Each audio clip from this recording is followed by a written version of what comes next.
Little Italy was released in 2018. This is directed by Donald Petrie. It's written by Steve Galluccio and Vinay Vermani, and we have a cast including Emma Roberts and Hayden Christensen.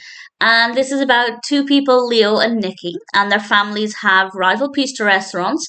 And there's also a potential romance between them. But if your families have rival pizza restaurants, can you have a romantic relationship or will there be a family feud? I'm not going to say, of course, but in general, I guess it's fine. There's nothing wrong with the narrative.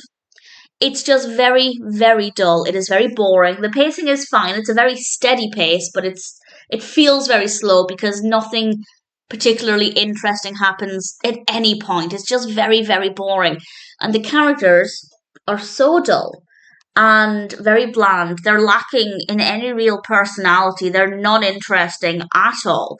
And because they're not interesting individually, I kind of didn't care about them as a couple. I wasn't really bothered with what happened with them. I couldn't really care less if they had a good relationship, if they realized it wasn't going to work. I wasn't invested in the slightest. So while there's nothing specifically badly done about the film, the narrative makes sense. The characters are believable. They're not interesting, but they're believable.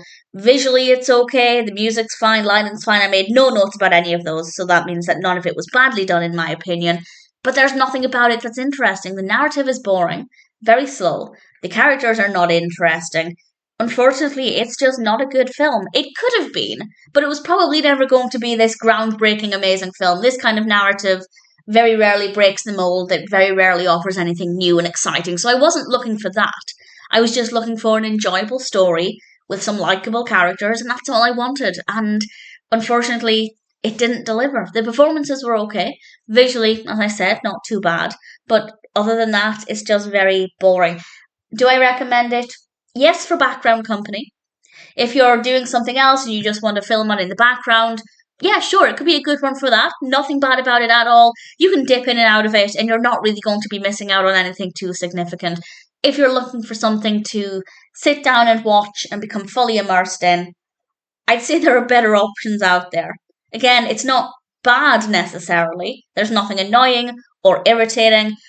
It's just not very interesting. So, yes, if you want to watch it, if you're a fan of anybody in the cast, sure, check it out. You might enjoy it more than I did. I do think it's better for background company or something if you're maybe quite tired, you're not in the mood for something that requires a lot of concentration.